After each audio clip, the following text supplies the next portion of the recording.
Welcome back to the Hamilton Public Library. This is Linda, and today we'll be making a macrame wreath ornament. For the craft, you will need a metal ring. This one is 3-inch in diameter. Some macrame cording. I have about 12 feet here of the 3mm size, some embellishments, and a jump ring or some invisible thread. We're going to start with the macrame cording. Like I said, you need about 12 feet, and we're just going to fold it in half. Normally when you're making macrame knots, you're going to knot around 2 middle cords. In this case, our metal ring will become our middle cords. So we're going to fold the cording in half, and we're going to tie it to the metal ring.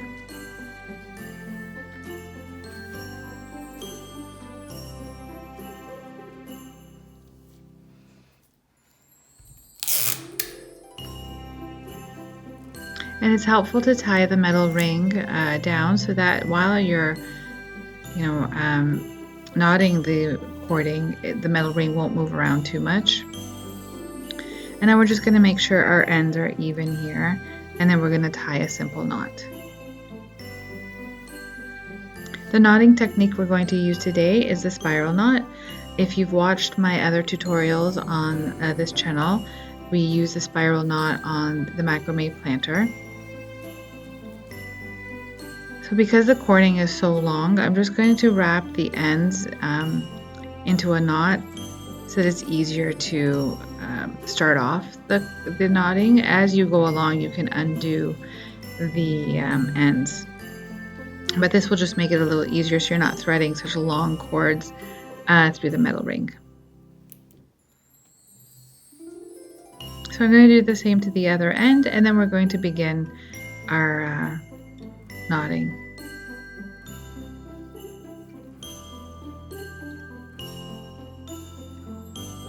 So we use the same technique for the bookmark that we made on this channel as well, except for the bookmark was a square knot, which is the same kind of knotting, but you use both sides of the macrame cording.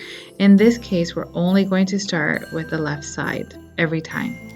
So you're going to take your left cord and you're going to kind of make a triangle, a loose triangle. You're going to take the right cord and push it on top of the other cord and through the ring and the hole that the left cord made. So we're going to do this over and over again until you've completed the full wreath. Okay, so you always start with the left cord. You're going to make a loose triangle. The right cord will come on top of the left and then thread through under the ring and through the other side of the cord.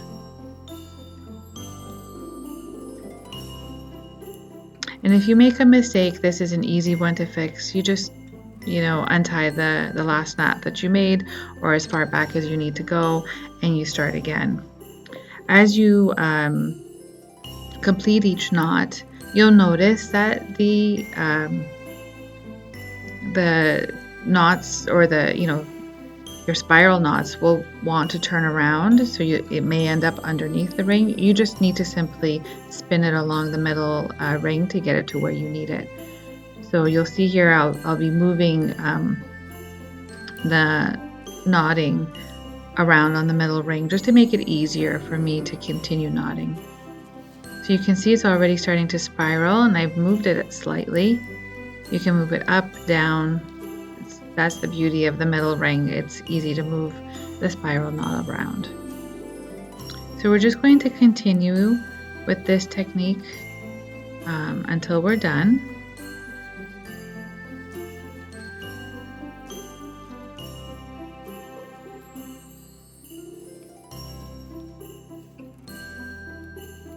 And it's a pretty simple knot to do, a pretty basic one, but you'll find that it's in a lot of macrame projects.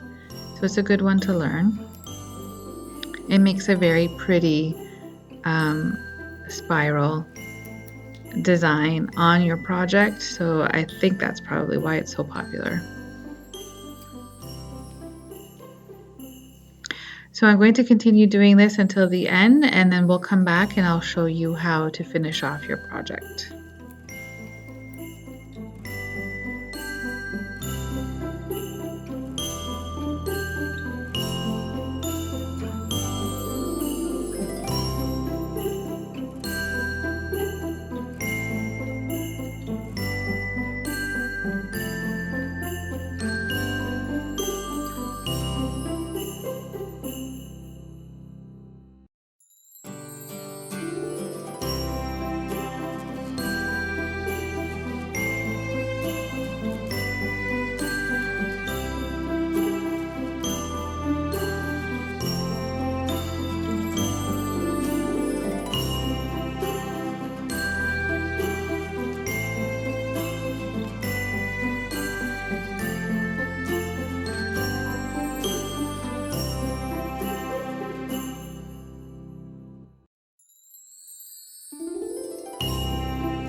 So here we have our finished wreath.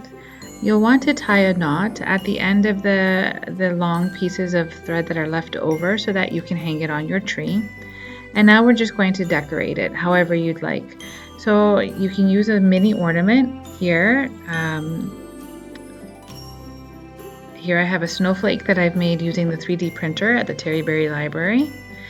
And you can use invisible thread. This is pretty easy to find and easy to use. So you just thread it through the hole and tie it to your wreath.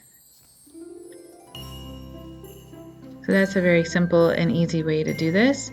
The snowflake I made has little holes at the end of each point, so you can do the same thing, just thread it through and tie it to your wreath using the invisible thread. That way you don't see it. You could also use a ribbon, like a pretty ribbon, and then tie a bow in the ribbon, so that would add as well to your wreath. I like using the jump rings because the jump rings kind of make it dangle like a pendant on a necklace.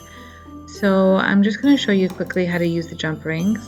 You can buy these in packages of 80, at Michael's. I haven't found them at the dollar store yet, but you just use, I have jewelry pliers here. You could use other pliers, hold on to it on one end and use a plier to separate it.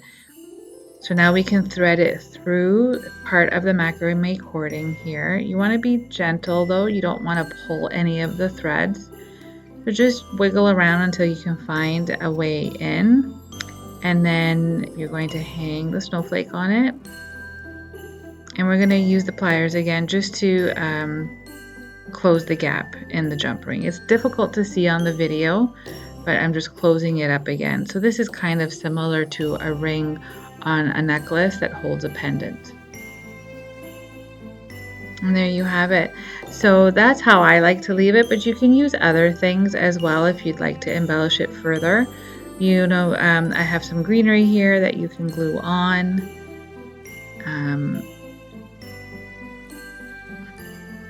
You can also use bows. I have a bow here as well.